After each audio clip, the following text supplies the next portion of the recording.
Quantas igrejas existem em sua cidade? E dessas igrejas que existem, quantas você acha que realmente são a igreja de Cristo? Hoje nós vamos estudar sobre 4 características da igreja verdadeira que é fundada por Cristo e pertence a Cristo. Fica aqui comigo hoje, que você vai aprender a discernir como é formada ou como é feita uma igreja que é corpo de Cristo, ou que nós chamamos de igreja verdadeira.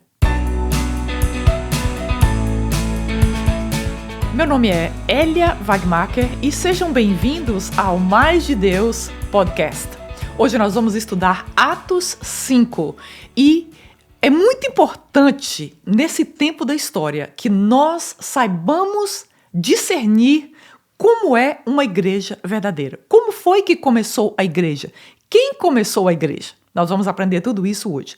Mas antes disso, eu gostaria de fazer um convite muito pessoal do meu coração. Eu gostaria de te convidar a se inscrever aqui no meu canal no YouTube. Por que eu desejo que você se inscreva no meu canal? Primeiramente, eu gostaria de estar conectada com você. E segundo, eu gostaria de que você pudesse se alimentar da palavra de Deus. Essa palavra que nós ensinamos, que eu ensino aqui no Mais de Deus, é uma palavra comprovada de que ela vai transformar a sua vida. Por quê? Porque ela tem transformado a minha vida.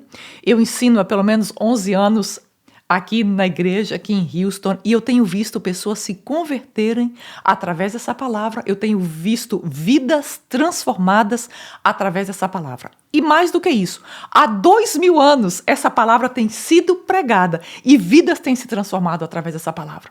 Por isso eu te convido a clicar aí, se inscrever aqui no meu canal, para que você toda semana seja notificado do novo estudo bíblico. Desde já, muito obrigada. Aqui no Texas tem um pastor que se chama Charles Swindoll. É um pastor muito conhecido, autor de vários livros maravilhosos, inclusive tem vários livros dele traduzidos para o português. Ele conta uma história muito interessante. Quando ele era uma criança, aproximadamente 5 anos de idade, ele se lembra de várias vezes ir para a igreja com os pais dele. E sempre que eles iam à igreja, eles se sentavam na mesma cadeira, no mesmo lugar. Acontece que um dia eles foram para a igreja e quando chegaram lá, já viam outras pessoas sentadas naquela poltrona, naquela cadeira onde o pai dele costumava sentar. O pai dele simplesmente não disse nada, pegou a família e voltou para casa. Não assistiram culto naquele dia. Eles voltaram para casa porque alguém se sentou no lugar dele na igreja. Eu achei muita graça quando eu assisti essa história e lembrei-me que algumas pessoas realmente elas sentam naquele lugar na igreja há tantos anos e acham que elas são donas daqueles lugares, não é verdade? Mas vamos ver o que é realmente uma igreja e o que é realmente a igreja de Cristo. A igreja, ela existe de vários tamanhos e em lugares diferentes. Mas Jesus, ele só possui uma igreja. Pode ser que existem várias igrejas, vários templos, mas hoje eu queria te chamar a atenção para que o Jesus possui apenas uma igreja. E o que nós precisamos ter certeza é que a igreja que nós fazemos parte, ela faz parte dessa igreja de Jesus aqui na terra. A igreja de Jesus é composta pelas pessoas que foram lavadas pelo sangue do Cordeiro. Em Mateus 16:18, nós vemos Jesus ali numa conversa com o apóstolo Pedro, e Jesus disse: "Tu és Pedro, e sobre esta rocha eu edificarei a minha igreja, e as portas do inferno não prevalecerão abertas contra ela." Primeiro ponto que nós precisamos pensar: as portas do inferno não prevalecerão abertas contra a igreja de Cristo aqui na terra. Você pode dizer amém? A igreja do sentido bíblico, ela não é um templo. Embora nós usamos esse termo, eu vou à igreja, na verdade, aquele templo ali, aquelas paredes, não é em si a igreja de Cristo. Porque a igreja de Cristo não é uma instituição religiosa. A igreja de Cristo é o próprio corpo de Cristo. Como é isso? Olha para o seu corpo. A igreja de Cristo é o corpo corpo de Cristo se movendo aqui na terra. Vamos dizer, a noiva de Cristo. Nós temos isso lá em Efésios 1, 22, 23. O apóstolo Paulo dizendo que Jesus é o cabeça da igreja. Ou seja, Jesus é o cabeça desse corpo que é a igreja. Tudo que existe, todas as instituições que você pode ver hoje, instituições financeiras, instituições governamentais, instituições acadêmicas, todas essas instituições terão um fim em algum ponto da história. Mas a igreja do Senhor Jesus Cristo é a única instituição que nunca vai acabar, mas ela vai durar para sempre. A igreja, ela está na terra, mas ela é celestial. Ela está aqui como embaixada para expandir o conhecimento e a graça de Deus. Então, os que pertencem a essa embaixada celestial, eles possuem algo diferente. Eles possuem o perfume de Cristo, vamos dizer assim. Porque nós estamos na terra, mas estamos conectados com Cristo nos céus. A igreja, ela foi inaugurada na terra pelo próprio Deus, quando o Espírito de Cristo foi enviado à terra no Pentecostes. Nós vemos isso lá em Atos 1:8. Jesus prometeu e houve o cumprimento quando ele disse: mas recebereis poder ao descer sobre vós o Espírito Santo e ser-me-eis minhas testemunhas, tanto em Jerusalém como em toda a Judéia, Samaria e até os confins da terra. E esse verso, ele é o pano de fundo para todo o livro de Atos. A igreja nasceu pelo Espírito de Cristo quando foi enviado aqui para a terra. E ela tem crescido pelo Espírito de Cristo e ela tem sido sustentada pelo Espírito de Cristo. A nossa vida espiritual, ela não é sustentada por nós mesmos, pelos nossos esforços, pelos nossos atos. A nossa vida espiritual, ela é sustentada pelo próprio Espírito de Cristo que habita dentro de nós. O livro de Atos é um livro transitório, onde os discípulos de Jesus vão deixando o judaísmo e eles começam então a implantar a igreja de Cristo aqui na terra. Então, no evento de Pentecostes, em Atos 2, ali nasce a igreja de Cristo. E o livro de Atos, ele é todo sobre a igreja se estabelecendo na terra e nos mostrando como nós, igreja, devemos nos portar e o que nós devemos fazer nessa terra como igreja de Cristo. Hoje nós aprenderemos 4 capacidades que eu e você precisamos ter e ser para sermos partes da igreja de Cristo aqui na terra. Vamos lá. Se você tem a sua Bíblia, pega a sua Bíblia e me acompanha aqui no livro de Atos 5. E se você está no seu podcast, dirigindo, correndo, se você está ouvindo aí o podcast, que Deus abençoe o seu dia. Que Deus abençoe o seu dia que está em casa também, com a Bíblia me acompanhando. Vamos ler Atos 5, 12 a 16, que diz assim: os apóstolos curam doentes. Os apóstolos realizavam muitos sinais e maravilhas entre o povo.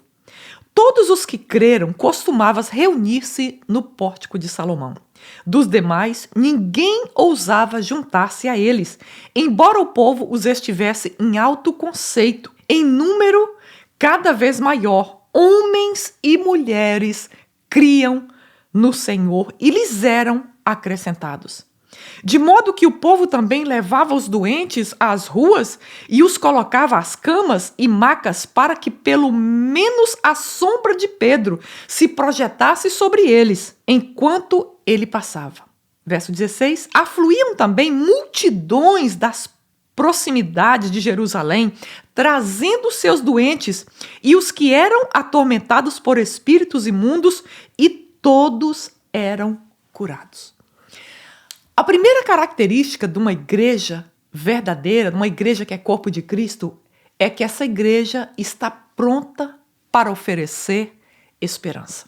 A nossa esperança não está no presidente atual do nosso país, não está na nossa vida financeira, não está nos shows que a igreja promove, nos eventos que a igreja promove. A nossa esperança é que o Senhor Jesus está conosco. E como igreja, nós precisamos oferecer esperança ao povo. Nesse crescimento da igreja que nós vimos aqui, que nós lemos, os apóstolos se reuniam no pórtico de Salomão, que ficava no templo de Herodes, que media mais ou menos 10 metros de comprimento. Então, eles se reuniam lá no pórtico e eles eram estimados pelo povo. Por quê? Exatamente porque o povo tinha esperança nos seus doentes, nas pessoas que estavam sem esperança, nas pessoas que... Você imagina qual era a condição da medicina 2000 anos atrás? Então, a maioria das pessoas morriam facilmente de qualquer doença, de qualquer febre. E então elas morriam também jovens, porque nós não tínhamos a qualidade de vida que nós temos hoje. Então, essas pessoas pegavam os seus doentes, pegavam aqueles que estavam atormentados e traziam aos pés dos apóstolos para que eles orassem, e essas pessoas eram curadas. E assim essas famílias poderiam ter esperança outra vez em seus corações. Então havia esse ambiente de milagres, de esperança e de ensino da palavra de Deus que acompanhava os apóstolos. Mas havia ali, como nós lemos aqui, uma ala da sociedade, a elite da sociedade, os líderes religiosos que mantinham seus olhos assistindo ali à distância o que estava acontecendo, mas eles não apoiavam o movimento da igreja nascendo ali em Jerusalém. Então, algo sobrenatural estava acontecendo em Jerusalém e o mover do Espírito de Cristo trazia esperança às pessoas. Como já falamos, as famílias traziam os doentes, traziam os atormentados, e então, somente quando eles passavam próximos ao apóstolo Pedro, eles eram curados. A sombra de Pedro não curava, mas o Espírito Santo, do qual Pedro estava tão cheio, somente a proximidade de Pedro, que estava cheio do Espírito, fazia com que as pessoas fossem curadas e os demônios pudessem afastar daquelas pessoas.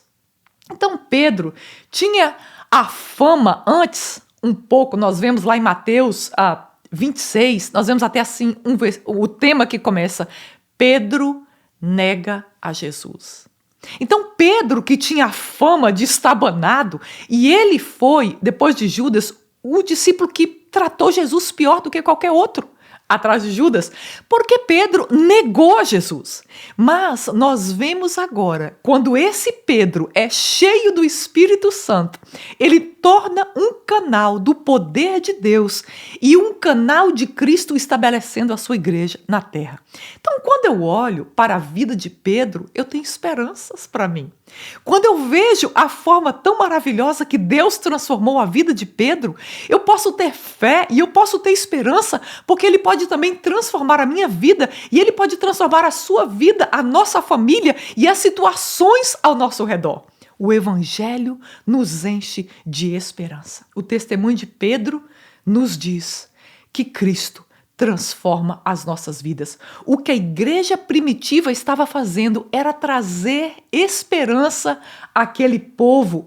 E o papel da igreja nesse momento da história é trazer esperança para esse mundo que está na escuridão. O segundo ponto que a igreja primitiva nos deixa na história para que nós aprendamos é que a igreja estava pronta a obedecer. Vamos continuar o nosso texto agora em Atos 5, 17 a 21. Pega a sua Bíblia aí e vamos ler esse texto que diz o seguinte: os apóstolos são perseguidos.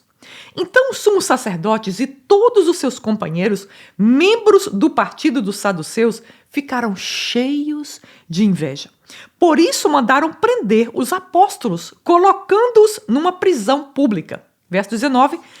Mas durante a noite, um anjo do Senhor abriu as portas do cárcere, levou-os para fora. Disse: dirijam-se ao templo e relatem ao povo toda a mensagem desta vida. 21. Ao amanhecer, eles entraram no pátio do templo, como haviam sido instruídos, e começaram a ensinar o povo. Quando chegaram, o sumo sacerdote e os seus companheiros convocaram o sinédrio, toda a assembleia dos líderes religiosos de Israel, e mandaram buscar os apóstolos na prisão. O sumo sacerdote e os saduceus, eles estavam cheios de inveja. E eu pergunto para você, como é que os doutores da lei, os PhDs da lei naquele momento, naquele partido, naquele sinédrio, estavam com inveja de um homem, de dois homens que eram pescadores de peixe. Eram homens que não tinham tido nenhuma instrução na lei de Deus como esses homens haviam tido. Mas agora eles estão com inveja deles. Por quê? Porque o Espírito Santo de Deus está usando esses homens para fazer na história o que nenhum deles ainda haviam feito. A inveja é uma coisa um tanto sinistra e estranha. Você pode ver que eles eram considerados homens grandes, mas agora eles veem Deus agindo. Eles diziam que pregava o evangelho, mas agora eles veem o poder de Deus agindo através dessas pessoas. E ao invés de entrar nesse movimento, eles sentem inveja dos discípulos. Então, o que eles fazem? Eles mandam prender a Pedro e João e colocam numa prisão comum, como se eles fossem criminais comuns. Então, eles queriam, na verdade, calar os apóstolos cheios do Espírito de Deus. Eu te pergunto, alguém pode calar uma pessoa cheia do Espírito Santo de Deus? Impossível. Eles não sabiam que o que eles estavam fazendo não era da carne, não era do sangue, mas eles estavam ali fazendo o que o próprio Deus estava fazendo através daqueles apóstolos. Eles estavam apenas obedecendo a Jesus. Pedro e João estavam apenas sendo dirigidos pelo Espírito Santo de Deus, mas esses líderes, eles não sabiam que eles, ao tentar ir contra Pedro e João, eles estavam indo contra o próprio Deus e o próprio Cristo. Verso 19 e 20, nós lemos que Deus então mandou um anjo que foi até a prisão, abriu a porta da prisão e disse para eles: volta para ensinar a palavra. Volta para o templo. E foi exatamente o que eles fizeram. Eles não ficaram com medo das autoridades, eles não ficaram com medo de sair daquela cadeia e serem mortos, eles apenas obedeceram a Cristo e voltaram para o templo para pregar a palavra. A igreja de Cristo na terra, ela obedece à direção que Cristo dá para ela na terra. O nosso papel como igreja é obedecer a Deus e a sua palavra em absolutamente tudo, não apenas nas partes que nós simpatizamos. A igreja do Senhor Jesus na terra, ela não pode ser desconectada da cabeça que é Cristo. Eu te pergunto, como é que uma cabeça vai dar uma direção para um corpo e esse corpo vai então se mover para um lado diferente? Alguma coisa está errada, não é verdade? Então a igreja de Cristo na terra, ela está completamente conectada com a vontade de Deus. Por quê? Porque o nosso corpo, ele apenas obedece os comandos que o nosso cérebro nos dá.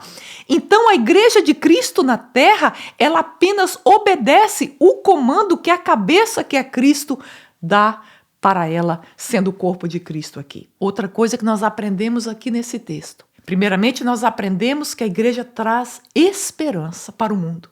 Segundo, nós aprendemos que a igreja obedece a Cristo. E terceiro, nós vamos ver que a igreja está pronta para falar de Cristo. Ainda no capítulo 5, verso 27 e 28, eu vou ler, que diz assim: tendo levado os apóstolos, apresentaram-no ao sinédrio para serem interrogados pelo sumo sacerdote, que lhes disse: demos ordem expressa a vocês para que não ensinasse nesse nome. Todavia, vocês encheram Jerusalém com sua doutrina e nos querem tornar culpados do sangue do homem, desse homem. 29. Pedro e os outros apóstolos responderam: é preciso obedecer antes a Deus do que obedecer a homens. Aleluias! Como igreja, nós estamos aqui na terra para obedecer a Deus e não a homens. Quando os oficiais foram buscar os apóstolos da prisão, sabe o que aconteceu? eles viram que a prisão estava aberta e eles não estavam mais lá. Então, eles o encontraram lá no templo. E então, quando eles encontraram, viram que eles estavam pregando sobre Jesus outra vez, eles o trouxeram para o sinédrio para os interrogar. E eles disseram expressamente: olha, já ordenamos que vocês não mais falassem desse Jesus. Então Pedro, cheio da autoridade do Espírito Santo de Deus, Pedro diz para eles, e eu vou ler para você aqui o verso 29 a 32. Eu vou repetir a resposta de Pedro para o sinédrio, a maior autoridade, a maior corte de Jerusalém. Olha o que Pedro diz. É preciso obedecer antes a Deus do que os homens. O Deus dos nossos antepassados ressuscitou Jesus, a quem os senhores mataram, suspendendo no madeiro. Deus o exaltou, colocando à sua direita como príncipe e salvador, para dar a Israel arrependimento e perdão pelos pecados. Verso 32. Nós somos testemunhas destas coisas, bem como o Espírito Santo, que Deus concedeu aos que lhe obedecem. Eles estão naquele mesmo sinédrio onde Jesus foi condenado à morte. Mas Pedro está agora tão cheio do Espírito que ele não está preocupado se eles vão matá-lo também depois da resposta dele. Mas ele vira com autoridade para aquelas autoridades locais, para os sacerdotes e o sumo sacerdote. E ele diz: importa agradar primeiramente a Deus. E ele então diz: aquele Jesus que vocês mataram, que vocês colocaram na cruz, aquele Jesus que vocês acharam que estava acabando com ele, Deus o ressuscitou dentre os mortos. E agora ele está ao lado do Pai, pronto para salvar Israel e para salvar a você e a mim, para perdoar os nossos pecados e para nos direcionar numa vida em obediência a eles. Pedro não se preocupou em dar uma resposta que agradasse aquelas autoridades. Pedro não se preocupou em ser politicamente correto. Pedro falou a verdade e confiou que Deus iria fazer o resto. Pedro sabia que o trabalho que ele estava fazendo não era para ele mesmo. A história que ele estava contando não era sobre ele mesmo. Ele estava falando sobre Cristo, portanto, essa igreja que ele estava ali estabelecendo não era a igreja de Pedro, mas era a igreja do Senhor Jesus Cristo. E Pedro tinha essa convicção que se a igreja é de Jesus, ele vai prover as necessidades dessa igreja para que ela permaneça na terra. Nós apenas obedecemos a palavra de Deus. Mas quem sustenta a igreja não são os pastores, não são os apóstolos, não são os líderes, não mesmo os discípulos. Quem sustenta a igreja de Jesus na terra é o Espírito de Jesus na terra. Depois que Pedro deu essa mensagem, as coisas não ficaram muito bonitas para Pedro. Mas vamos ver que eles, os apóstolos, estavam prontos a se alegrar. Vamos ver o que aconteceu. Verso 41 e 42, vamos ver a consequência dessas palavras que Pedro falou no sinédrio. Verso 41 e 42. Os apóstolos saíram do sinédrio alegres por terem sido considerados dignos de serem humilhados por causa do nome. Todos os dias no templo e de casa em casa não deixaram de ensinar e proclamar Jesus Cristo. Eu queria pedir, nós não temos tempo para ler todo o estudo, mas eu queria que você lesse todo esse capítulo. E você então vai ver que antes de serem soltos, Pedro e João foram açoitados em público.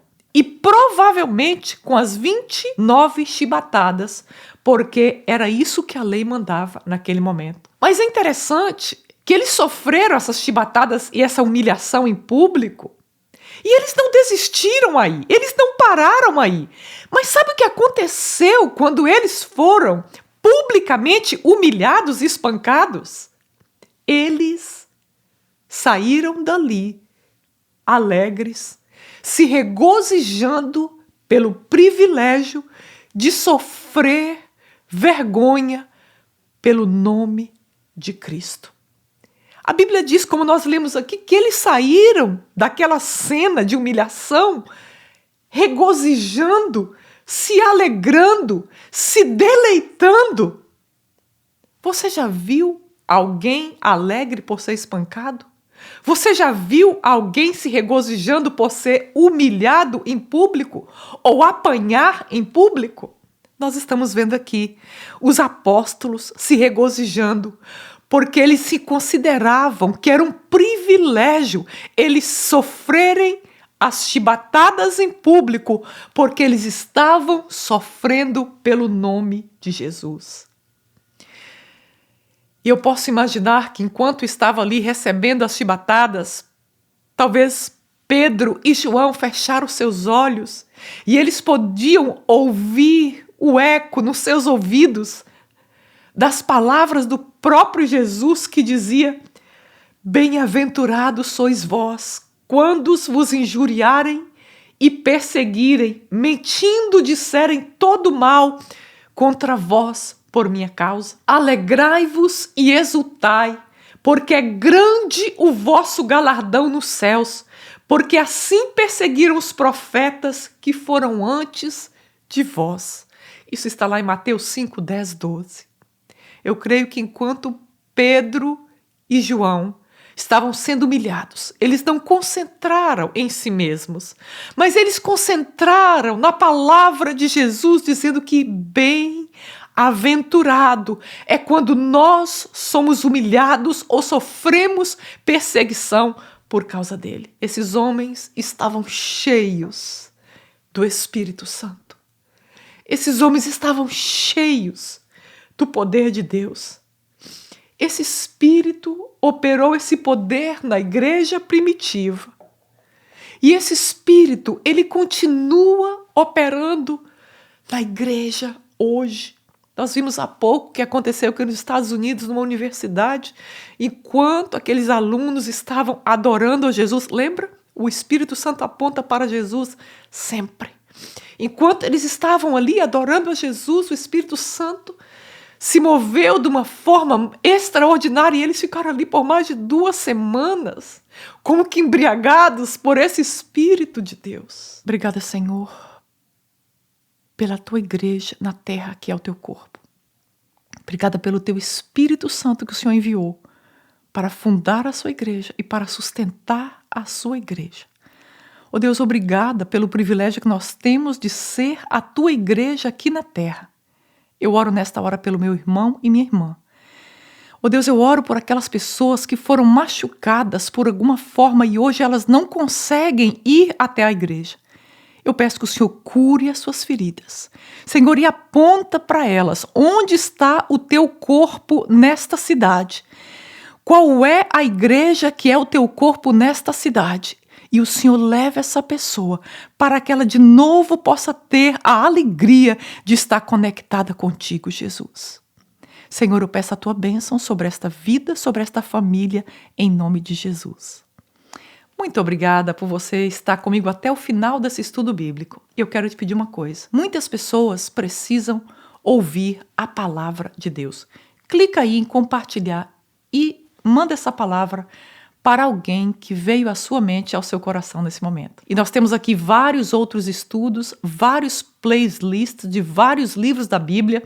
Então, escute mais e se alimente mais da palavra do Senhor Jesus Cristo. Obrigada.